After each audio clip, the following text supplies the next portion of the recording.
सुप्रभात, good morning. सीधा सौदा के आज के इस मंडे एडिशन में आप सबका स्वागत है। अभी तो कल ही अपन फ्राइडे एडिशन की बात कर रहे थे। ऐसे वीकेंड तो ऐसे निकलता है, पता ही नहीं चलता।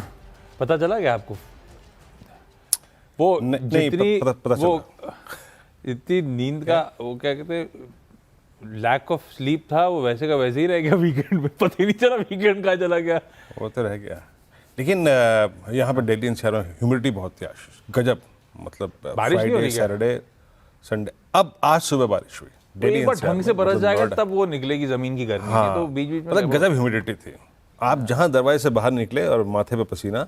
पर आज सुबह दिल्ली एनसीआर को पता नहीं फुटेज है कि नहीं है, मैंने भेजी थी एक, बट गजब बारिश थी। सुबह सुबह जब मैं आ रहा था 5:30, बहुत अच्छी बारिश थी। मतलब मजा आ गया सुबह सुबह। इस बार मतलब बिल्कुल अंधेरा।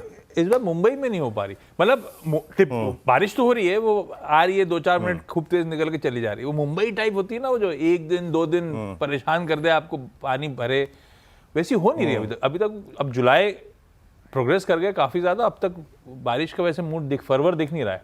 शुरुआत प्री मानसून तो ऐसी हुई थी कि लग रहा था पता नहीं कितनी बारिश होने वाली है इस बार। तब से वो ठंडा ही पड़ गया। जब मानसून एक्चुअल आया तो मामला ग्रिप कर नहीं पाया अब तक। आज 7 जुलाई है, याद है वो दिन? 7 जुलाई मेरे ख्याल से मुंबई का है ना। 7 जुलाई नहीं, वो 7 नहीं 26 जुलाई था। 26 जुलाई, अच्छा 26 जुलाई।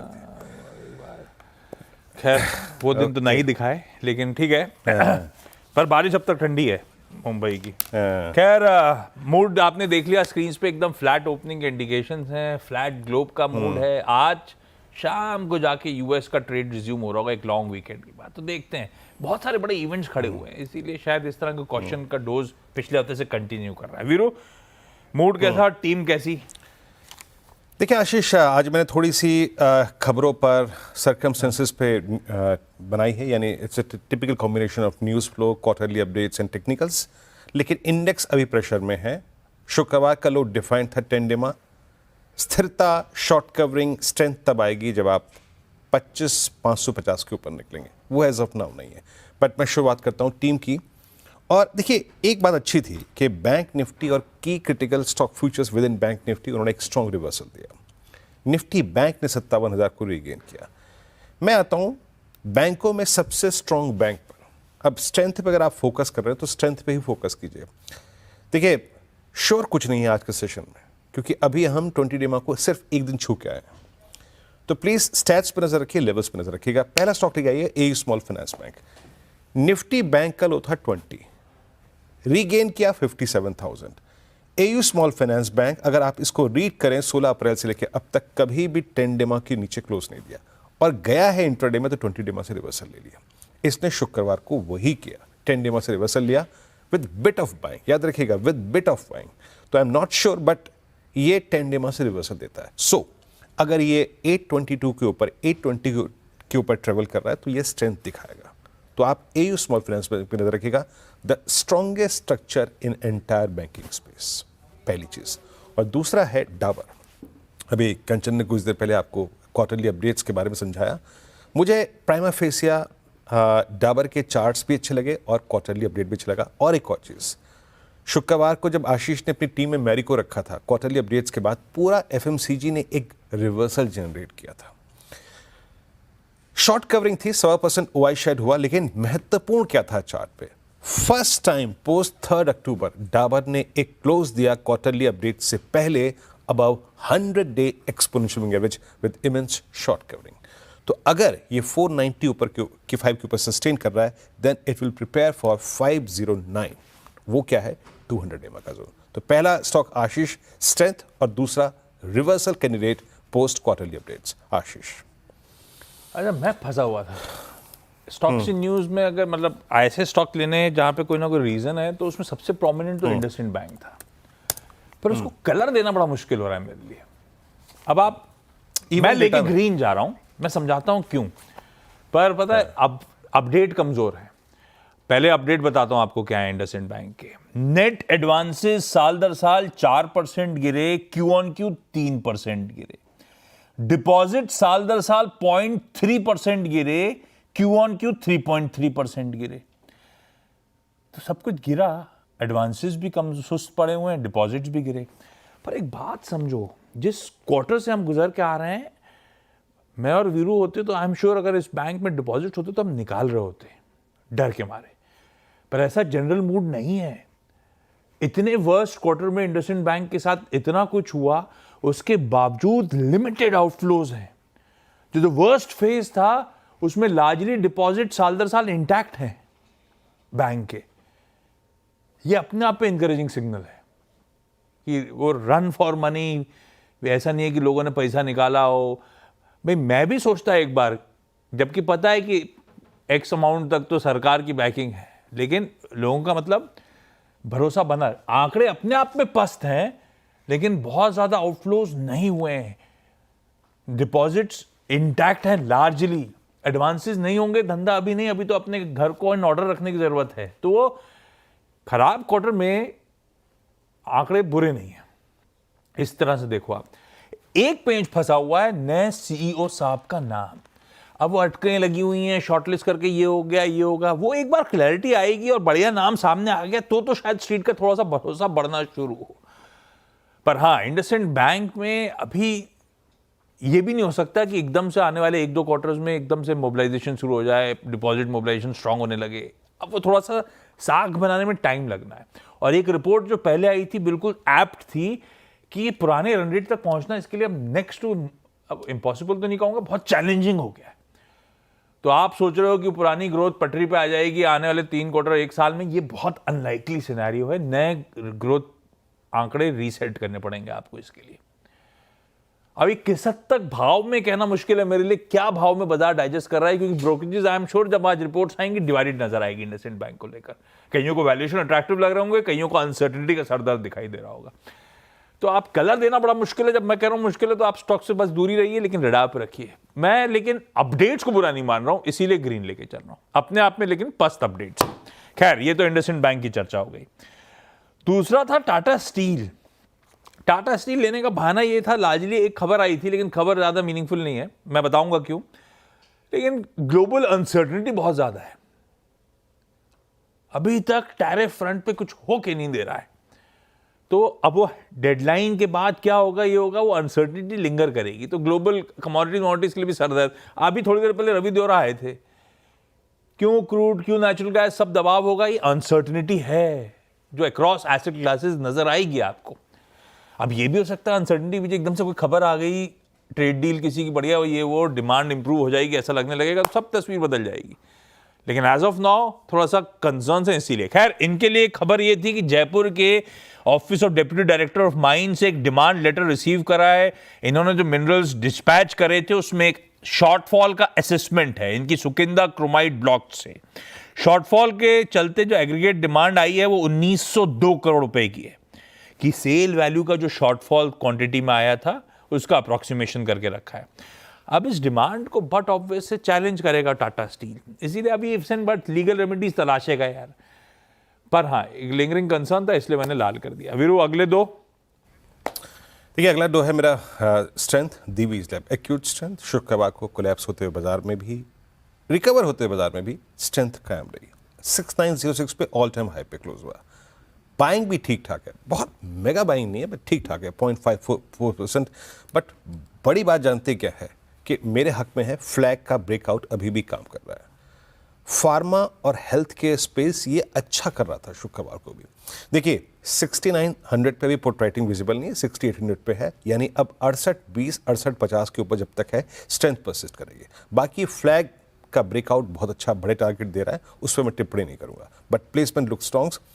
और मैं आपको एक बात बताता हूँ, लास्ट वीक क्या बात बोल रहा था, नजर रखिएगा आप हेल्थ केयर स्पेस पे। निफ्टी हेल्थ केयर में क्या खूबसूरत ब्रेकआउट था, जनवरी 2025 के हाईएस्ट लेवल पर ट्रेड करता हुआ, heading towards all time high. Health care index Fortis all time high पे क्लोज हुआ 807 पे। एक्यूट स्ट्रेंथ इस पूरे स्पेस में। तो ये दो अगले स्टॉक, इनफैक्ट थोड़ा समय का अभाव है तो मैं अगले दो स्टॉक्स पर देता हूं। सेक्टोरल इंडिसेस में सबसे क्रिटिकल जंक्चर पे विद स्ट्रेंथ जो क्लोज हुआ वो था Nifty IT, well about 200 day exponential moving average. मैंने अपनी निफ्टी की कमेंट्री में एक बात लिखी है, for a reversal in index Nifty 39,400 के ऊपर निफ्टी आईटी का निकलना बहुत जरूरी है। बट इन्फोसिस ने बहुत खूबसूरत क्लोज दिया, about 100 day exponential moving average. तो समझ लीजिएगा, स्ट्रेंथ तब तक ही परसिस्ट करेगी जब तक कि ये 1620 1625 के ऊपर है, और इन दैट केस ये अब प्रिपेयर करेगा अपने आप को 1670 के लिए, जहां पे इसका 200 EMI लाइन है। और उसके बाद रखूंगा मैं क्रूड आपने सुर्खियों में सुना भी, आज बैकफुट पे है। HPCL में बहुत खूबसूरत ब्रेकआउट है और ये ब्रेकआउट 444 के ऊपर और स्ट्रॉन्ग होगा, और इन दैट केस जो इसका नया सप्लाई जोन है वो परसिस्ट करता है 456 पे। आशीष, शुरुआती 6 स्टॉक्स पूरे। ना ना ना ना ना नहीं, अपन जुबलेंट पूर्वक के साथ जा रहे हैं। अपडेट अच्छे हैं, आय 17% बढ़ी, अच्छा। स्टैंड अलोन रेवेन्यू 18% बढ़े, ऐसा कह रहे हैं। लाइक फॉर लाइक ग्रोथ, जिसे एक जमाने में सेम स्टोर सेल्स ग्रोथ कहते थे, अब थोड़ा सा अलग तड़का है। 11.6% है, बुरा नहीं है। हाँ, एक डोमिनोज टर्की जो है थोड़ा सा ठंडा पड़ा है। अच्छा, ये ठंडा पड़ रहा है। खैर, अपडेट अच्छे हैं। गोदरेज कंज्यूमर के अपडेट अच्छे हैं, जो अभी कुछ देर पहले मॉर्निंग कॉल में डिटेल में चर्चा भी हुई है। अच्छे अपडेट्स के चलते उसको भी इन ग्रीन रख रहा हूं। FMCG के अपडेट्स अच्छे आ रहे हैं। अभी भी स्टॉक्स वीज़ावी पीयर्स सेक्टर्स के सामने ठंडे हैं, तो उस लिहाज से इंटरेस्टिंग स्पेस हो गई। महिंद्रा लाइफ स्पेसेस कह रहा है पुणे में महिंद्रा सिटाडल नाम का नया टावर लॉन्च करा है, GDV 2,500 करोड़ रुपए के आसपास का, तो इसको ग्रीन करा। ओरिएंटल ट्राइमेक्स, ये कंपनी आमतौर पे चर्चा में नहीं आती, नेचुरल स्टोन्स के इंपोर्ट और प्रोसेसिंग का काम करती है। नहीं, इसका एक काम करेगा, BSE का भाव दिखाइएगा, तब दिखेगा आपको। ये कंपनी मार्बल, ग्रेनाइट, क्वार्ट्जाइट्स इन सब में है। इसने अपना अपडेट शेयर करा था वीकेंड पे। टेक्नोलॉजी फ्रंट पे ओडिशा की माइनिंग लीज को लेकर, रेयर अर्थ ब्रांड को लेकर, और साथ में कुछ non core assets, unused assets को डाइवर्स्ट करने का। इंटरेस्टिंग है, ये कंपनी कह रही है 7 एकड़ जमीन और एक ग्रेनाइट यूनिट बेचने की तैयारी कर रहे हैं हम। पैसा कमाएंगे तो ऑपरेशनल परफॉर्मेंस में इस्तेमाल होगा उसका। नई टेक्नोलॉजी इस्तेमाल करना शुरू कर रहे हैं जो शायद रेवोल्यूशनाइज कर देगी मार्बल कटिंग को इस देश में। इन्होंने रेयर अर्थ नाम का जो एक marble design vitrified tiles launch करे थे, इंट्रोड्यूस करें, उसका अपडेट आया था। और उड़ीसा सरकार से ब्लैक ग्रेनाइट की क्वारी की माइनिंग के लीज मिली है इनको, और उससे ऑपरेशंस इस क्वार्टर में शुरुआत करने जा रहे हैं। तो मल्टीपल टेलविंड्स के लिए ओरिएंटल ट्राइमेक्स को इन ग्रीन कर दिया। ब्रेक ले लेता हूं, ब्रेक के उस पार लौट के आऊंगा तो 4 अगले जो है उन पे बातचीत।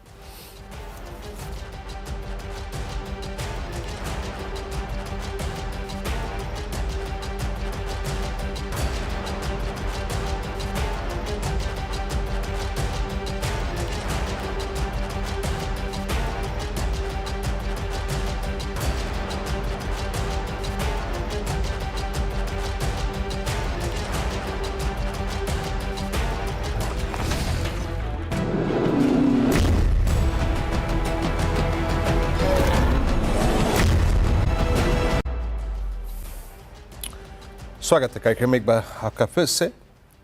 ब्रेक से पहले मैंने जो अपना टीम में आखिरी स्टॉक रखा था, मतलब वो था HPCL 61। इसी स्पेस पे रहता हूँ। IOC खूबसूरत ब्रेकआउट, यहाँ पर भी बड़ा अच्छा ब्रेकआउट, और क्लोज आया इसका आप समझिएगा कि 24 अक्टूबर के बाद अब तक की सबसे हाईएस्ट ट्रैजेक्टरी में। आप OMCs में जब बाइंग आई थी जरा उसको देखिए, 2.34% बिल्डअप, 22 लाख शेयर जुड़े। आप जब चार्ट्स को रीड करेंगे ना, आप बहुत इजीली इसके चार्ट को 150 के नीचे वीकनेस और 150 के ऊपर स्ट्रेंथ में बाइसेक्ट कर सकते हैं, और ये उसी जोन में जाता हुआ अब तो 148 के ऊपर स्ट्रेंथ परसिस्ट करेगी, और एक क्लासिकल फ्लैग है स्क्रीन पर जिसका 150 के ऊपर अच्छा ब्रेकआउट आप देख सकते हैं आया हुआ है। तो प्लेसमेंट अगेन क्रूड के फैक्टर के चलते। फिर मैंने पिक किया है एक्यूट स्ट्रेंथ में UltraTech cement. UltraTech cement all time high पे क्लोज हुआ है ऐसे बाजार में जिसे बोलते हैं relative strength with short covering, short holders backfoot पे थे। ये एक फ्लैग का ब्रेकआउट भी है, और गुजारिश ये है कि प्लीज इसके वीकली चार्ट्स को रीड कीजिएगा। वीकली ज्यादा अच्छा सेंस दे रहा है। शॉर्ट कवरिंग थी और इसका अगला जोन मेरे ख्याल से 12,800 खुला हुआ है, लेकिन एक बात याद रखिएगा, हमें फोकस स्ट्रेंथ पे तब तक करना है जब तक स्ट्रेंथ परसिस्ट कर रही है। स्ट्रेंथ तब तक परसिस्ट करेगी जब तक ये 12,277 के ऊपर है। पहली चीज तो दो चीजें हो गई, तो IOC और अल्ट्राटेक सीमेंट। आशीष अच्छा, BEML, इसको 2 सेपरेट एक्सपोर्ट ऑर्डर्स मिले। एक तो CIS से, CIS हो गया कॉमनवेल्थ ऑफ इंडिपेंडेंट स्टेट्स, मेरे ख्याल से वो रशिया की यूएसएसआर से अलग हुई कंट्रीज जो थी उनके ऑर्गेनाइजेशन, और उज्बेकिस्तान से हैवी इक्विपमेंट वर्क के लिए ऑर्डर मिला है। बढ़िया है, ग्रीन कर दिया। शिल्पा मेडिकेयर को ग्रीन करा क्योंकि इन्होंने ब्राजीलियन रेगुलेटरी अथॉरिटी का जो इंस्पेक्शन हुआ था उसको सक्सेसफुली कंप्लीट कर लिया है, कोई दिक्कत नहीं, इन ग्रीन रख दिया। कोचीन शिपयार्ड इसीलिए क्योंकि एचडी कोरिया से शिप बिल्डिंग के लिए मल्टीपल डोमेन्स में पार्टनरशिप कर डाली है। और ऐसे ही shipping corporation of India 2 very large gas carriers acquire करने का मन, बड़े जहाज एक्वायर करने का मन FY26 में इंडक्ट कर लिए जाएंगे, यानी कि इसी साल, तगड़ी कैपेसिटीज के। तो इससे भी SCI को इन ग्रीन कर दिया। वीरू अपने हो गई पूरी टीम संभला। इसे कहते हैं मेरा तेवर मेरे को ही दिखा दिया, एक ही बार में पूरा टीम निपटा दिया आपने भाई साहब, है ना? मैं भी दिखाता हूँ, है ना? मूड में बैठे हो शायर साहब, क्या हो गया? विप्रो मेरा अगला स्टॉक है। और ये अगेन वही फीलिंग वही जो मैंने निफ्टी आईटी में कहा था कि 39,200 39,300 के ऊपर अगर निफ्टी आईटी चल रहा है तो अच्छा मूव देगा। ये अब तक के हाईएस्ट क्लोज पर 28 मार्च के ऊपर बंद हुआ, स्ट्रॉन्ग क्लोज था। तो याद रखिएगा 200 डे में हमारा सिक्योर्ड है 266 के आसपास, तो 266 अगर होल्ड कर रहा है तो ये स्ट्रेंथ दिखाएगा। और ये मैंने अगला स्टॉक भी मिड कैप आईटी से लिया है, जरा प्लीज़ रखिएगा एक बार स्क्रीन पे, इसका OI रखिएगा आप, एम्फेसिस का अच्छा बिल्डअप था। I mean the strongest structure along with Coforge in mid cap IT. Emphasis में आपको थोड़ा सा चार्ट यहाँ पे और बताता हूँ कि 2924 पे हल्का सा चल चुका है, बट अभी भी पोटेंशियल है कहाँ तक का, 3070 तक का, बट एक लेवल है जिसके ऊपर स्ट्रेंथ परसिस्ट करेगी और वो है करीब करीब 2851, जहाँ पे आपका 10 डे परसिस्ट करता है। तो टीम यहाँ पे पूरी, आशीष और मेरी, एक ब्रेक लेते हैं। जब ब्रेक के बाद लौट के आएंगे तो इस टीम का रैपअप एक बार फिर देखेंगे।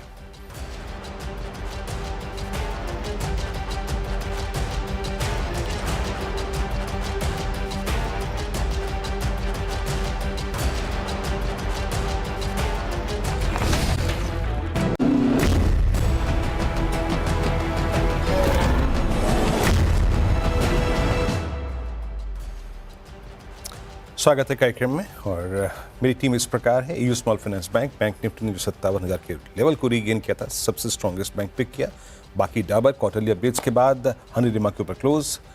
हेल्थ केयर स्पेस में दिवीज और फोर्टिस को मैंने पिक किया। इन्फोसिस, विप्रो, एम्फेसिस आईटी में जो निफ्टी आईटी हनीरिमा के ऊपर क्लोज हुआ।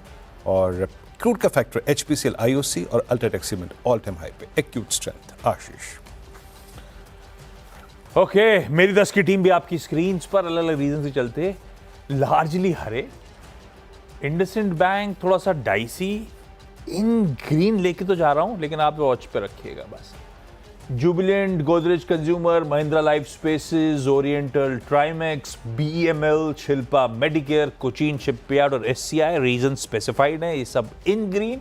टाटा स्टील बस ग्लोबल मूड को देखते हुए, अनसर्टनिटी को देखते हुए और एक खबर के चलते इन रेड रखा है।